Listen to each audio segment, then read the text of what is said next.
The first thing I remember was the smell, sweet vanilla from her lotion, mixed with something foreign. Something sharp, musky, and wrong. It hit me the instant I stepped through the door. I had come home early that Friday, planning to surprise my wife, Emily. I'd even stopped to buy her favorite white lilies, the one she said made the house feel calm. But as I walked down the hall, calm was the last thing I felt. There were men's sneakers by the door.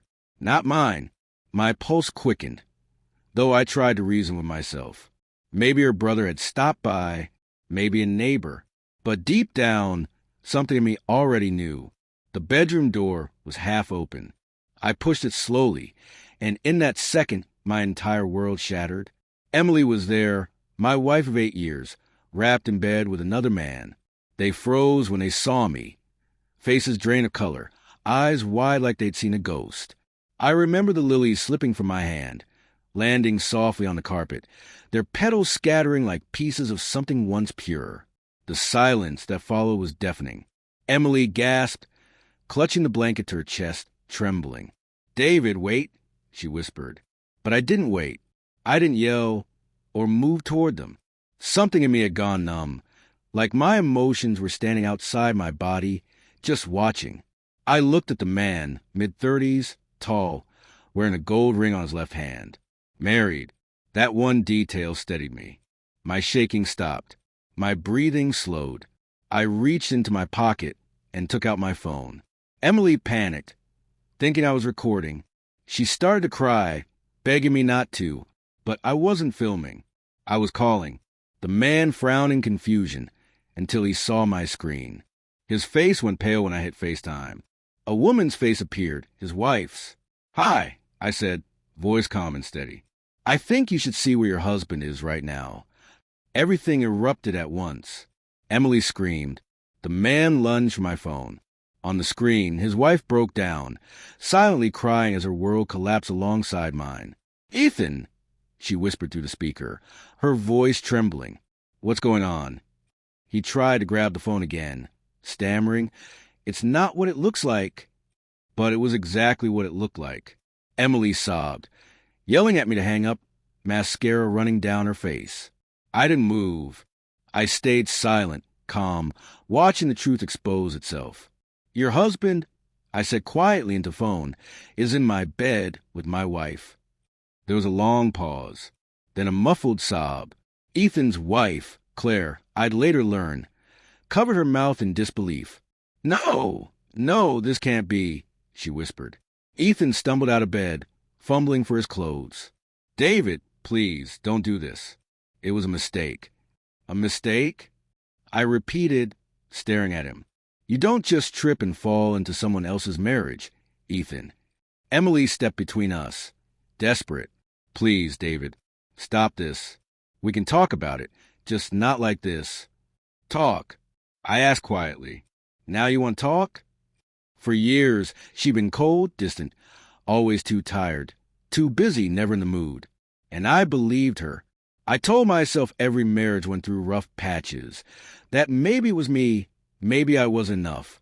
But standing there, looking at her tear-streaked face and shaking hands, I realized she'd left our marriage long before this moment.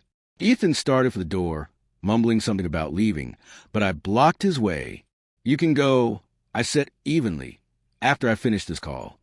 Claire was still on the screen, crying softly. "You deserve to know who your husband really is." "Please," Ethan pleaded. "She doesn't need to. She needs to." I cut him off, just like I needed to. Claire's voice broke through the sobs.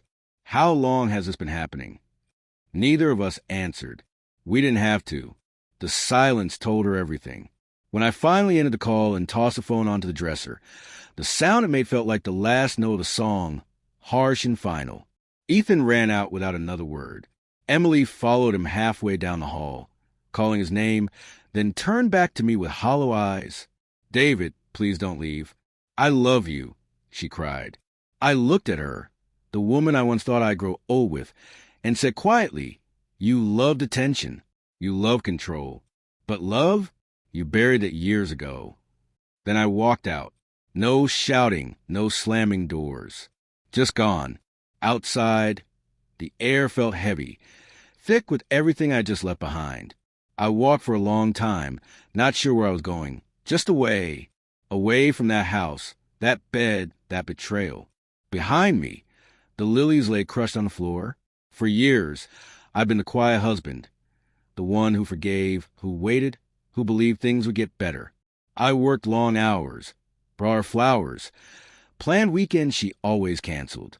I thought patience was love, but I learned that sometimes love just blinds you to disrespect. When I finally checked my phone, there were a dozen missed calls from Emily and one text. Please come back.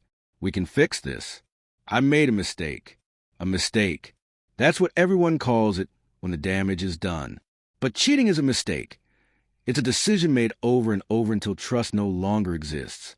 I drove to the park by the river, the same place where Emily and I had our first date. I sat on the same bench where she once rested her head on my shoulder and said, "You make me feel safe." Funny how fast illusions die. My phone buzzed again, an unknown number. I hesitated, then answered. "David," a trembling voice said. It was Claire. "I just wanted to thank you for calling me. I deserve to know." I exhaled slowly. "I'm sorry you had to find out that way." "I'm not," she said softly.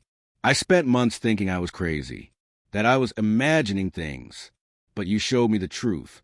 We talked for a few minutes. Two strangers connected by the same kind of pain. There was no anger left, only exhaustion. Before hanging up, she said something that stuck with me. "You'll heal. It'll take time, but you will. People like them, they don't change. But people like us, we learn." That night, I went home, not to argue, not to reconcile, but to pack. Emily was on the couch, mascara smeared, clutching her phone like it was her lifeline. "I can't lose you," she whispered. "You already did," I said quietly. I left the key on the table and walked out for the last time. A week later, I filed for divorce. It wasn't revenge. It was freedom. Standing outside the courthouse, I finally understood something. Closure isn't about getting answers. It's about accepting that some people destroy everything just to feel powerful, and realizing you never have to be their victim again.